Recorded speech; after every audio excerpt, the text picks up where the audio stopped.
আসসালামু আলাইকুম। Time value of money এই চ্যাপ্টারের উপর আমি আজকে 3 নম্বর লাইভ ক্লাস নিব।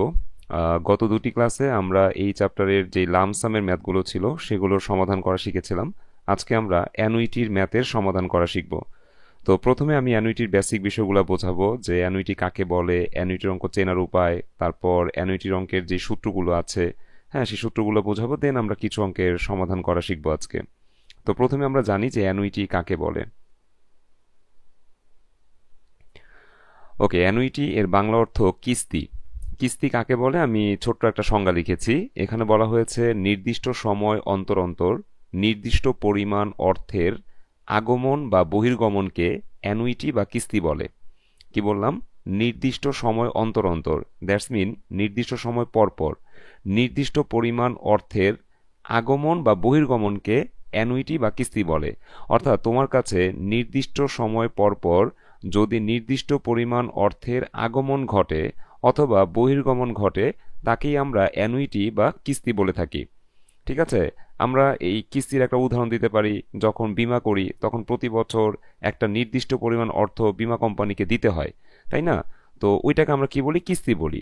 আবার যখন ব্যাংক থেকে লোন নেই তখন প্রতি মাসে একটা টাকা ব্যাংকে প্রদান করতে হয়, ওইটাকে আমরা কি বলতেছি? কিস্তি বলতেছি। তার মানে কিস্তির সংজ্ঞাটাই হচ্ছে এরকম, যে নির্দিষ্ট সময় অন্তর অন্তর নির্দিষ্ট পরিমাণ অর্থের আগমন বা বহির্গমনকে অ্যানুইটি বা কিস্তি বলে। আগমন কার কাছে? যিনি ব্যাংকে বসে আছেন, হ্যাঁ তার কাছে যেহেতু নির্দিষ্ট সময় পর পর আমরা টাকা জমা দিচ্ছি, সেটাকে আমরা বলতেছি অ্যানুইটি, তার কাছে আগমন। হ্যাঁ, বা বীমা কোম্পানিতে যিনি বসে আছেন, আমরা প্রতি বছর তার কাছে যেই কিস্তিটা দিচ্ছি বা যেই অর্থটা দিচ্ছি, সেটা তার কাছে আগমন। আর বহির্গমন আমার কাছ থেকে যেহেতু যাচ্ছে, হ্যাঁ নির্দিষ্ট সময় পর পর নির্দিষ্ট অর্থ আমার কাছ থেকে যেহেতু যাচ্ছে, সেহেতু আমি এটাকে বহির্গমন বলবো। তো নির্দিষ্ট সময় পর পর নির্দিষ্ট পরিমাণ অর্থের আগমন ঘটুক আর বহির্গমন ঘটুক, যেটাই ঘটুক না কেন, সেটাকে আমরা অ্যানুইটি বা কিস্তি বলে থাকি। এখন কিস্তির অঙ্ক চেনার কিছু উপায় আছে, এটা খুবই ইম্পর্টেন্ট। আমরা কিস্তির সংজ্ঞা শিখেছি, বাট অঙ্ক দেখে আমরা কিভাবে বুঝবো যে এটা কিস্তির অঙ্ক? হ্যাঁ, কিস্তির অঙ্ক চেনার কিছু উপায় আমি লিখে দিয়েছি। যে যদি অঙ্কে ইচ ইয়ার, এভরি ইয়ার, পার ইয়ার, এ ইয়ার, অ্যানুয়াল ইনস্টলমেন্ট, ইয়ারলি পেমেন্ট ইত্যাদি উল্লেখ থাকে, তবে তা অ্যানুইটি এর অঙ্ক। মানে অঙ্কের মধ্যে যদি ইচ ইয়ার থাকে, তার অর্থ হইল প্রতি বছর টাকা আসতেছে অথবা টাকা চলে যাচ্ছে, দ্যাটস মিন অ্যানুইটির অঙ্ক। হ্যাঁ, বা এভরি ইয়ারের বাংলা অর্থ প্রত্যেক বছর। এই এভরি ইয়ার যখন আমাদের অঙ্কের মধ্যে পাবো, তখন দেখব যে ওইখানে প্রতি বছর টাকা আসতেছে অথবা প্রতি বছর টাকা চলে যাচ্ছে, তার মানে এটা কিস্তির অঙ্ক। তেমনিভাবে পার ইয়ার এর বাংলা অর্থ প্রত্যেক বছর। এ ইয়ার মানেও কিন্তু প্রত্যেক বছর। সেন্টেন্সের মধ্যে যখন আমরা এ ইয়ার কথাটা পাবো, তখন এর মিনিং দাঁড়ায় প্রত্যেক বছর টাকা পাচ্ছি অথবা প্রত্যেক বছর টাকা দিচ্ছি, দ্যাটস মিন অ্যানুইটির অঙ্ক। বা অ্যানুয়াল ইনস্টলমেন্ট যদি বলে দেয়, সেক্ষেত্রে কিস্তির অঙ্ক। বা ইয়ারলি পেমেন্ট যদি বলে, সেক্ষেত্রে কিস্তির অঙ্ক। তা আমি লিখে দিয়েছি, যদি অঙ্কে ইচ ইয়ার, এভরি ইয়ার, পার ইয়ার, এ ইয়ার, অ্যানুয়াল ইনস্টলমেন্ট, ইয়ারলি পেমেন্ট ইত্যাদি উল্লেখ থাকে, তবে তা অ্যানুইটির অঙ্ক। এখন যদি ইচ ইয়ারের পরিবর্তে প্রশ্নের মধ্যে ইচ মান্থ থাকে, তাও সেটা অ্যানুইটির অঙ্ক। ইচ মান্থ মানে কি? প্রত্যেক মাসে আমার কাছে টাকা আসে অথবা প্রত্যেক মাসে আমার কাছ থেকে টাকা চলে যায়, তার মানে অ্যানুইটির সংখ্যার সাথে ম্যাচ করে। দ্যাটস ওয়াই ইচ মান্থ থাকলেও আমরা সেটাকে অ্যানুইটির অঙ্ক বলবো। বা প্রশ্নের মধ্যে যদি ইচ ইয়ারের পরিবর্তে ইচ উইক থাকে, তাহলেও সেটা অ্যানুইটির অঙ্ক। হ্যাঁ, ইচ উইক মানে কি? প্রতি সপ্তাহে টাকা আসতেছে অথবা প্রতি সপ্তাহে টাকা চলে যাচ্ছে, দ্যাটস মিন এটা অ্যানুইটির সংজ্ঞার সাথে ম্যাচ করে, আমরা এটাকে অ্যানুইটির অঙ্ক বলবো। তাহলে এইটুক মনে রাখবা যে ইচ ইয়ার, এভরি ইয়ার, পার ইয়ার, এ ইয়ার, অ্যানুয়াল ইনস্টলমেন্ট, ইয়ারলি পেমেন্ট এগুলো থাকলে সেটা অ্যানুইটির অঙ্ক। এখন ইচ ইয়ারের পরিবর্তে যদি ইচ মান্থ থাকে, তাও অ্যানুইটির অঙ্ক। যদি ইচ উইক থাকে, তাও সেটা অ্যানুইটির অঙ্ক।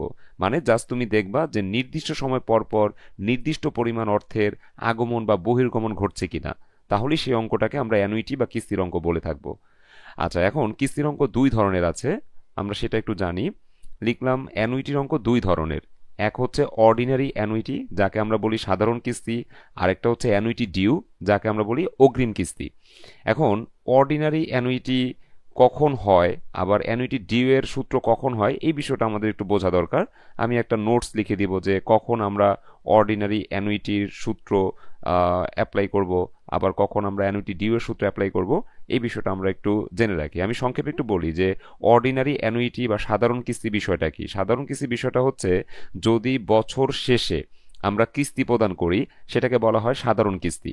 অথবা মাসের শেষে কিস্তি প্রদান করি সেটাকে বলে সাধারণ কিস্তি, অথবা সপ্তাহের শেষে যদি আমরা কিস্তি প্রদান করি সেটাকে বলা হয় সাধারণ কিস্তি। অর্থাৎ আমরা যখন হচ্ছে শেষে কিস্তি দিব, হ্যাঁ, সেটা সপ্তাহের শেষে হোক, মাসের শেষে হোক, বা হচ্ছে বছরের শেষে হোক, যখন আমরা শেষে কিস্তিটা প্রদান করব তখন সেটাকে বলা হয় অর্ডিনারি অ্যানুইটি বা সাধারণ কিস্তি।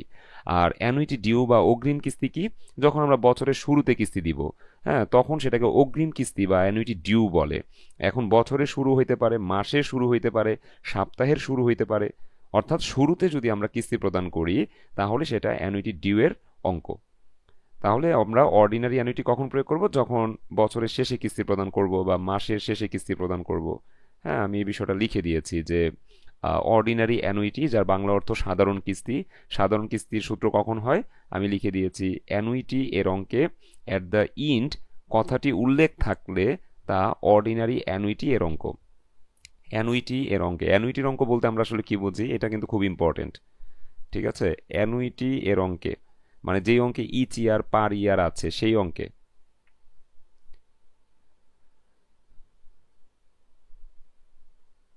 অ্যানুইটি এর অঙ্কে অর্থাৎ যেই অঙ্কে ইচ ইয়ার আছে সেই অঙ্কে যদি অ্যাট দ্য ইন্ড কথাটি উল্লেখ থাকে তাহলে সেটা অর্ডিনারি অ্যানুইটির অঙ্ক। অর্ডিনারি অ্যানুইটির অঙ্কে যদি প্রেজেন্ট ভ্যালু বের করতে বলে তাহলে 1 নং সূত্র অ্যাপ্লাই করতে হবে, যদি ফিউচার ভ্যালু বের করতে বলে তাহলে 2 নং সূত্র অ্যাপ্লাই করতে হবে। আরেকটা সূত্র আছে, সেটা হচ্ছে অ্যানুইটি ডিউ। এই যে আমি লিখেছি 2 নাম্বার দিয়ে অ্যানুইটি ডিউ বা অগ্রিম কিস্তি। অগ্রিম কিস্তির অঙ্ক কখন হয়? আমি লিখে দিয়েছি, অ্যানুইটি এর অঙ্কে মানে যে অঙ্কে ইচ ইয়ার পার ইয়ার এভরি ইয়ার এই কথাগুলো থাকবে সেটাকে আমরা বলবো অ্যানুইটির অঙ্ক। অ্যানুইটির অঙ্কে যদি অ্যাট দ্য বিগিনিং কথাটি উল্লেখ থাকে তবে তা অ্যানুইটি ডিউ এর অঙ্ক। অ্যানুইটির অঙ্কে যদি অ্যাট দ্য বিগিনিং কথাটি উল্লেখ থাকে তবে তা অ্যানুইটি ডিউ এর অঙ্ক। অ্যানুইটি ডিউ এর অঙ্কে যদি প্রেজেন্ট ভ্যালু বের করতে বলে তাহলে 1 নং সূত্র অ্যাপ্লাই করব, যদি ফিউচার ভ্যালু বের করতে বলে তাহলে 2 নং সূত্র অ্যাপ্লাই করব। আর এই সূত্রগুলো অনেক সময় মডিফাই হয় এই নোটের কারণে। এই নোটটা একটু পড়ে রাখি, যদিও আমরা ফার্স্ট ক্লাসে এই নোটটা শিখেছিলাম, আজকে আরেকবার একটু পড়ে দিচ্ছি।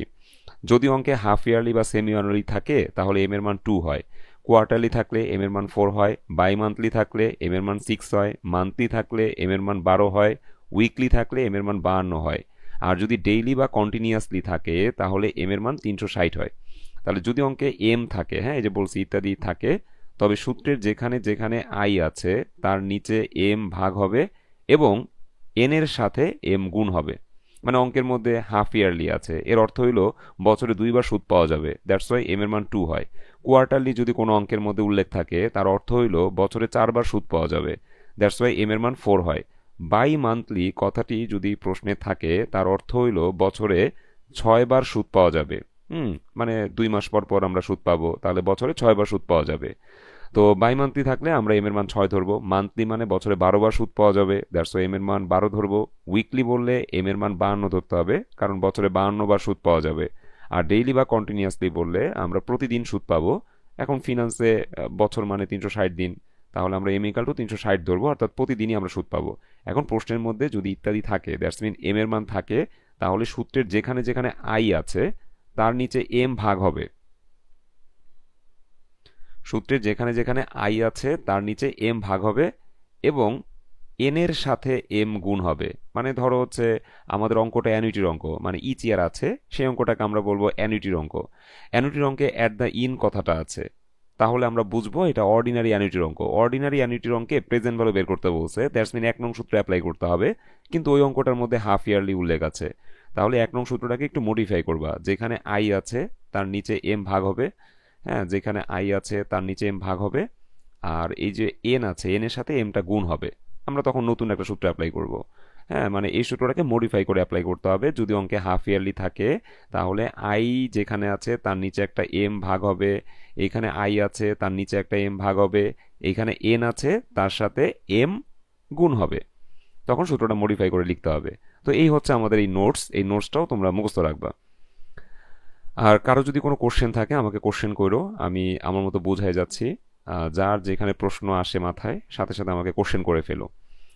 আর আরেকটা বিষয় আমি বলি, তুমি যদি অর্ডিনারি অ্যানুইটির সূত্র মুখস্থ রাখো, হ্যাঁ, প্রেজেন্ট ভ্যালু সূত্র আর ফিউচার ভ্যালু সূত্র যদি মুখস্থ রাখো, তাহলে অ্যানুইটি ডিউ এর সূত্র কিন্তু অলমোস্ট সেমই, জাস্ট এই যে 1+i এই অংশটা এক্সট্রা গুণ করতে হয়।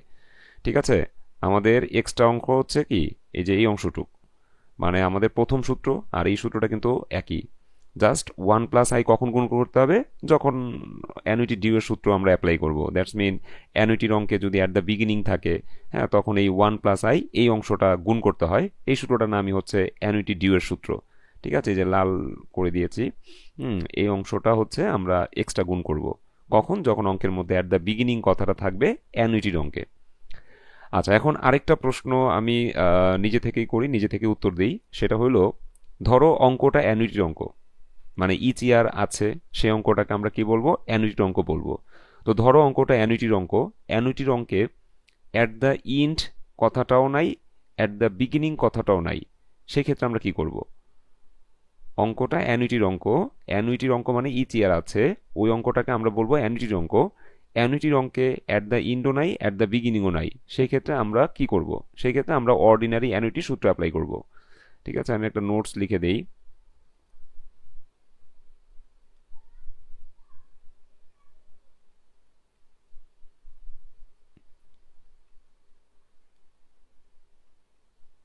অ্যানুইটি এর অঙ্কে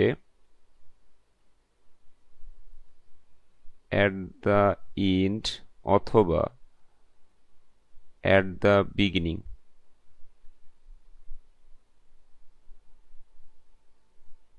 কিছুই উল্লেখ না থাকলে,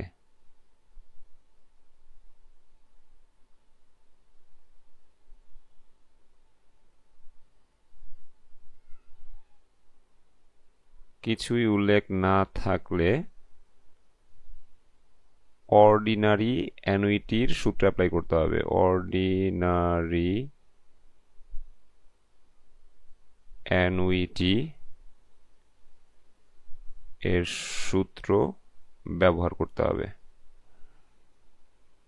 তাহলে এই নোটটা মনে রাখবা যে অঙ্কটা অ্যানুইটির অঙ্ক, কিন্তু অ্যাট দ্য ইন্ডও উল্লেখ নাই, অ্যাট দ্য বিগিনিংও উল্লেখ নাই।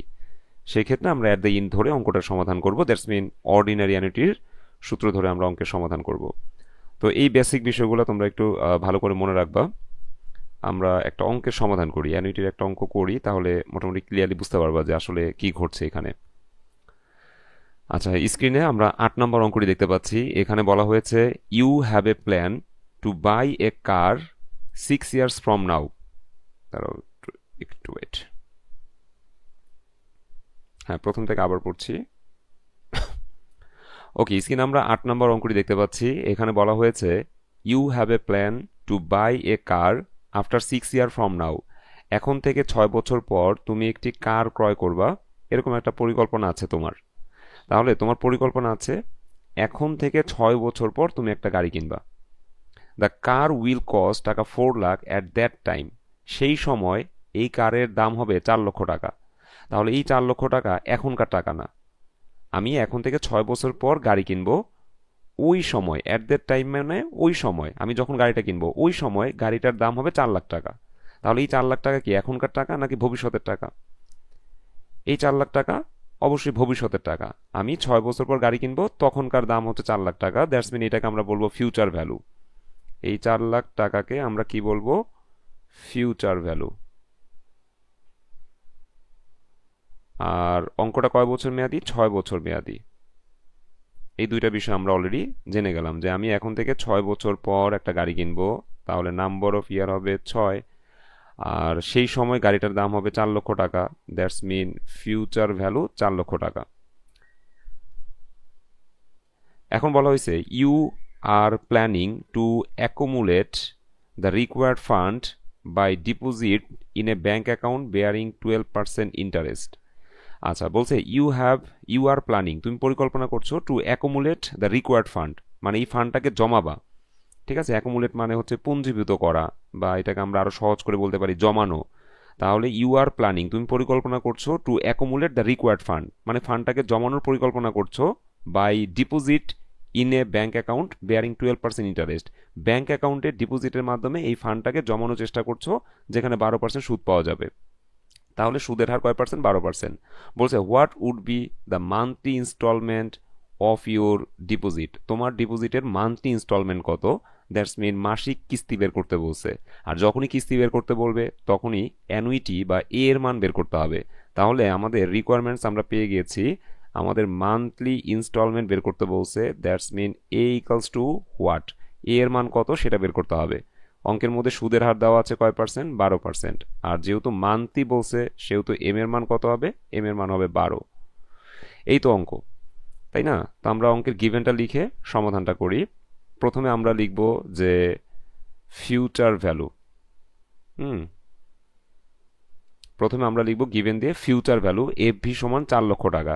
এফ ভি কেন 4 লাখ টাকা? এই যে আমরা বলেছিলাম 6 বছর পর গাড়ি কিনবো, ওই সময় গাড়িটার দাম হবে 4 লাখ টাকা। তাহলে এই 4 লাখ টাকা তো এখনকার টাকা না, আমি 6 বছর পর গাড়ি কিনবো, ওই সময়ের দাম হচ্ছে 4 লাখ টাকা। হ্যাঁ, তো এই 4 লাখ টাকা হচ্ছে ভবিষ্যৎ মূল্য। আমরা লিখলাম ফিউচার ভ্যালু এফ ভি সমান 4 লক্ষ টাকা। আচ্ছা, এরপর লিখতে হবে number of years. Number of years হচ্ছে 6 বছর, আমি লিখলাম number of years n equals two 6। তারপর সুদের হারটা লিখবো যে interest rate I equals two কয় পার্সেন্ট, 12%।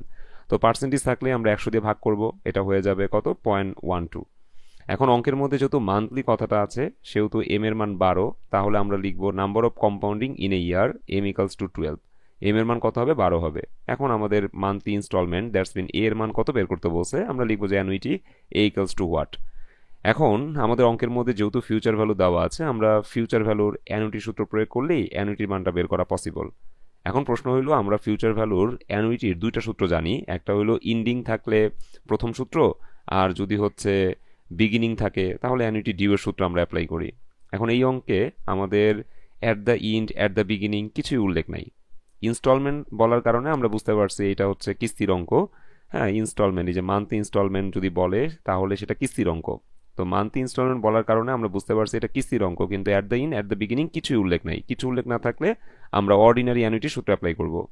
সো অর্ডিনারি অ্যানুইটি সূত্র অ্যাপ্লাই করলাম। ফিউচার ভ্যালু সমান A second bracket 1 plus I by M whole to the power N M minus 1 divide by I by M.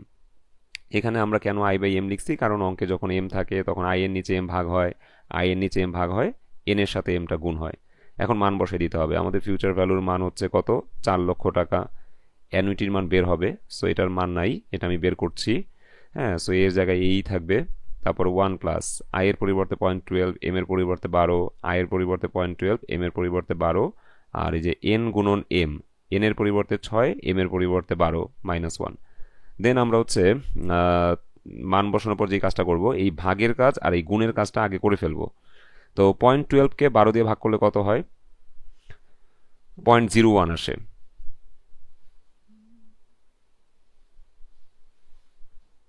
Faima লিখছো sir PV হবে না, না PV হবে না, কারণ পিভি তো আমার অঙ্কে দেওয়া নাই। পিভি আমার অঙ্কে দেওয়া নাই, আমার অঙ্কে দেওয়া আছে কি ফিউচার ভ্যালু। অঙ্কে যেটা দেওয়া থাকে সূত্র সেইটারই অ্যাপ্লাই করতে হয়। আমি এখন থেকে 6 বছর পর একটা গাড়ি কিনবো, ওই সময় গাড়ির দাম হবে 4 লাখ টাকা, তাহলে এই 4 লাখ টাকা ওই সময়ের টাকা, দ্যাটস মিন এটা ফিউচার ভ্যালু। তাহলে অঙ্কে ফিউচার ভ্যালু দেওয়া আছে কত, 4 লাখ টাকা। দ্যাটস ওয়াই আমাদেরকে ফিউচার ভ্যালু সূত্র অ্যাপ্লাই করেই অ্যানুইটির মান বের করতে হবে। আশা করি বিষয়টি বুঝতে পেরেছো। আচ্ছা, তাহলে আমরা হচ্ছে 0.12কে 12 দিয়ে ভাগ করব, এটা হয়ে যাবে 0.01। তারপরে 6 আর 12 গুণ করব, এটা হয়ে যাবে 72। তারপরে 0.12 ভাগ 12, এটার মান আসবে 0.01, আর এই যে মাইনাস ওয়ানই থাকবে। এখন আমরা সাইন্টিফিক ক্যালকুলেটরে এই ফুল ক্যালকুলেশনটা একসাথে করব। একসাথে করলে এটার রেজাল্ট আসে 104.70993। দশমিকের পর অবশ্যই 5 ঘর নিবা। হ্যাঁ, গুণের ক্ষেত্রে দশমিকের পর কয় ঘর নিবা, 5 ঘর নিবা মিনিমাম। তাহলে আমরা 104.70993, এটা হচ্ছে সেকেন্ড ব্র্যাকেটের রেজাল্টটা পেয়ে গেলাম। এখন এর সাথে এই অংশটা গুণ অবস্থায় আছে, আমরা জানি এক পাশে গুণ আরেক পাশে গেলে ভাগ হয়ে যায়, সো আমরা ভাগ করে দিলাম। সেক্ষেত্রে আমাদের এর মান আসবে 3820.08। দশমিকের পর 2 ঘর নিলেও হয় অ্যান্সারের ক্ষেত্রে, না নিলেও কোনো সমস্যা নেই। আর পরীক্ষার হলের মধ্যে ধরো 2 4 5 টাকা ডিফারেন্স হইলেও কোনো সমস্যা নেই। ঠিক আছে, অনেক সময় 20 টাকা 30 টাকা 50 টাকা ডিফারেন্স হয়, তারপরও দুইটা অ্যান্সারই রাইট হয়। সেক্ষেত্রে অ্যামাউন্ট অনেক বড় হওয়া লাগে। যদি এখানে 3800 না হয়ে 38 লাখ হতো, সেক্ষেত্রে কোনো ফ্রেন্ডের সাথে তোমার অ্যান্সার 50 60 100 ডিফারেন্স হইলেও দুইটাই রাইট অ্যান্সার হিসেবে বিবেচিত হতো।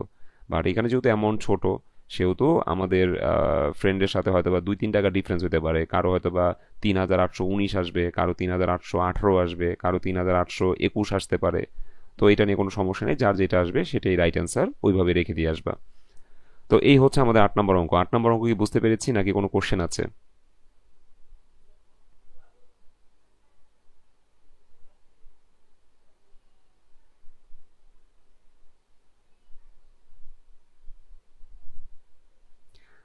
আচ্ছা, আশা করি বুঝতে পেরেছো। আমরা চলে যাচ্ছি পরবর্তী অঙ্কে। আচ্ছা, 9 নম্বর যে অঙ্কটা আছে এটা তোমাদের হোমওয়ার্ক থাকবে, আমি জাস্ট বুঝাই দিচ্ছি।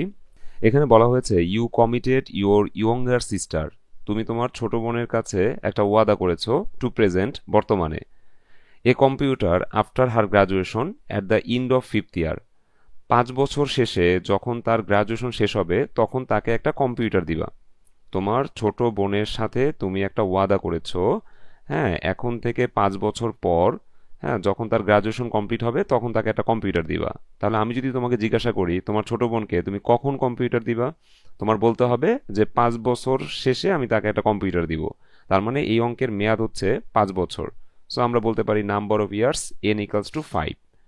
এরপর বলা আছে দ্য কম্পিউটার উইল কস্ট টাকা 80,000 অ্যাট দ্যাট টাইম, সেই সময় কম্পিউটারের দাম হবে 80,000 টাকা। তাহলে এই 80,000 টাকা এখনকার টাকা না, তোমার ছোট বোনকে তুমি 5 বছর পর কম্পিউটার কিনে দিবা, ওই সময় কম্পিউটারের দাম হবে 80,000 টাকা। তাহলে এই 80,000 টাকা ওই সময়ের টাকা, দ্যাটস মিন 5 বছর পরের টাকা। সো এটা হচ্ছে ফিউচার ভ্যালু। তো আমরা লিখবো যে ফিউচার ভ্যালু FB সমান 80,000 টাকা। How much should you deposit at the beginning of every month, বলছে প্রত্যেক মাসের শুরুতে, আবারও বলছি, প্রত্যেক মাসের শুরুতে তোমার কত করে ডিপোজিট করা উচিত ডিউরিং দ্য নেক্সট 5 ইয়ার্স, আগামী 5 বছর পর্যন্ত। তাহলে প্রত্যেক মাসের শুরুতে কত করে ডিপোজিট করা উচিত, যখন এই কোশ্চেন করবে তখন তোমাকে অ্যানুইটি বের করতে হবে, কারণ প্রতি মাসে কত ডিপোজিট করা উচিত এটার বাংলা অর্থই তো কিস্তি, তাই না? তাহলে প্রতি মাসের শুরুতে কত ডিপোজিট করা উচিত, দ্যাটস মিন কিস্তি বের করতে বলেছে, আমরা অ্যানুইটি বা এর মানটা বের করব। হ্যাঁ, যেহেতু আমাদের বিগিনিং কথাটা বলা আছে, বিগিনিং কথাটা বললে আমরা বুঝি এটা অ্যানুইটি ডিউ এর অঙ্ক। আর যেহেতু মান্থ কথাটা বলা আছে, মান্থ বললে আমরা বুঝি এখানে এম এর মান কত আসবে, 12 আসবে। ঠিক আছে, এই যে। আচ্ছা, তারপরে বলা আছে the deposit should be made in a savings bank account at 12% interest per Anam, মানে বছরে সুদের হার হচ্ছে কয় পার্সেন্ট, 15%। এই PA দিয়ে বোঝায় পার অ্যানাম, পার অ্যানাম এর বাংলা অর্থ বার্ষিক। তাহলে বার্ষিক সুদের হার কয় পার্সেন্ট, 15%, যেটাকে আমরা বলি ইন্টারেস্ট রেট I কয় পার্সেন্ট দেওয়া আছে, 15% দেওয়া আছে। কম্পাউন্ডেড মান্থলি, সুদটা মাসে মাসে গণনা করা হবে, মানে আরেকবার বলে দিচ্ছে যে সুদ মাসে মাসে গণনা করা হবে। যদি কম্পাউন্ডেড মান্থলি নাও বলতো তাও কিন্তু এম এর মান 12ই হইতো, কারণ উপরে একবার বলা আছে এভরি মান্থ, এই এভরি মান্থ থাকলেই এম এর মান 12। হ্যাঁ, আবার এখানে আরো স্পষ্ট করে বলেছে যে সুদটা মাসে গণনা করা হবে, কম্পাউন্ডেড মান্থলি মানে সুদ মাসে গণনা করা হবে, তাহলে এম এর মান 12 তোমাকে ধরতেই হবে। To accumulate the required fund, মানে রিকোয়ার্ড ফান্ড জমানোর জন্য, হ্যাঁ, তোমার সুদটা হচ্ছে কি মাসে মাসে গণনা করা হবে, দ্যাটস মিন এম এর মান 12, এই কথাটাই তারা বলেছে। তো আমরা গিভেনটা এইভাবে লিখবো যে ফিউচার ভ্যালু হচ্ছে 80,000 টাকা, হ্যাঁ, তারপরে নাম্বার অফ ইয়ার্স হবে কত, 5 বছর, তারপরে আমরা লিখবো ইন্টারেস্ট রেট 15%, 100 দিয়ে ভাগ করলে হবে 0.15, তারপরে number of compounding in a year M = কত হবে, 12, আর আমাকে বের করতে বলছে অ্যানুইটি, সো A = হোয়াট। এরপর উইনো দিয়ে আমরা ফিউচার ভ্যালুর অ্যানুইটি ডিও সূত্র অ্যাপ্লাই করবো, যেখানে এম এর মানটা আসছে, সো এম এর কাজটা দেখাই দিবা, দেন ক্যালকুলেশন করলে রেজাল্ট চলে আসবে। আমরা কি 9 নম্বর অঙ্কটা করতে পারবো নিজে নিজে?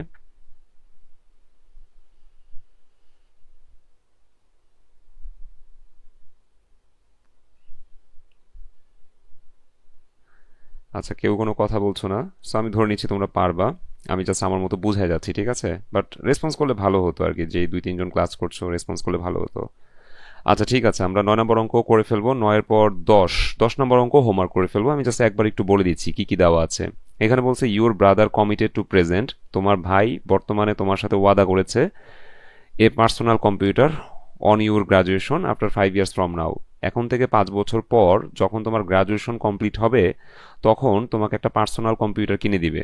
কে কমিটমেন্ট করছে? তোমার ভাই।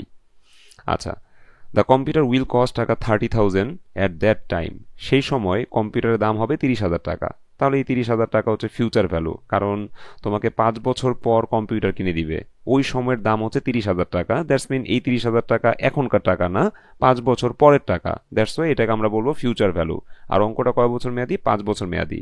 Your brother is planning to accumulate the fund, তোমার ভাই চিন্তা করছে বা পরিকল্পনা করছে এই ফান্ডটাকে জমাবে। কিভাবে জমাবে? By depositing equal amount of money in a bank account, bank অ্যাকাউন্টে ইকুয়াল অ্যামাউন্ট অফ মানির মাধ্যমে এই ফান্ডটাকে জমাবে। তো ইকুয়াল অ্যামাউন্ট থাকলে সেটা অ্যানুইটির অঙ্ক হয়। ইকুয়াল অ্যামাউন্ট থাকলে সেটা কিসের অঙ্ক হয়? অ্যানুইটির অঙ্ক হয়।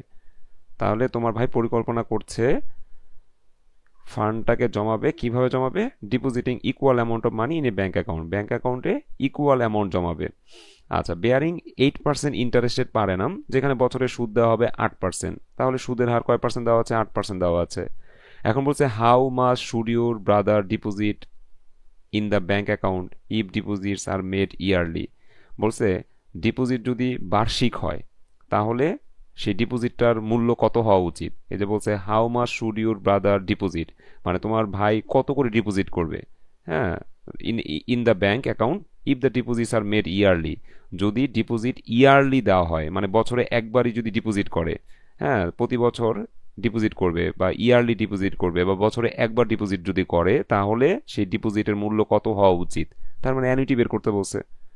ঠিক আছে, ইয়ারলি ডিপোজিটের মূল্য বের করতে বলছে, দ্যাটস মিন অ্যানুইটি বের করতে বলছে। সো আমরা অ্যানুইটি কীভাবে বের করবো? 30,000 টাকা হচ্ছে ফিউচার ভ্যালু, কারণ 5 বছর পর যেই কম্পিউটার কিনে দিবে ওই সময় কম্পিউটারের দাম হবে 30,000 টাকা, তাহলে এই 30,000 টাকা 5 বছর পরের টাকা। দ্যাটস ওয়াই আমরা লিখবো future value F B equal to 30,000।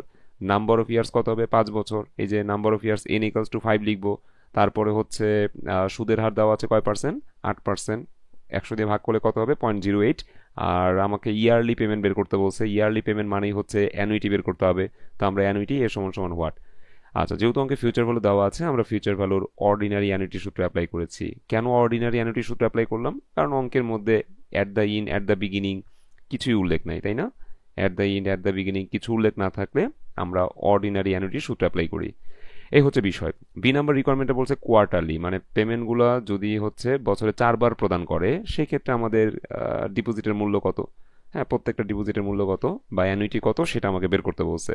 তো কোয়ার্টারলি বলে এম এর মান কত হয়? এম এর মান 4 হয়।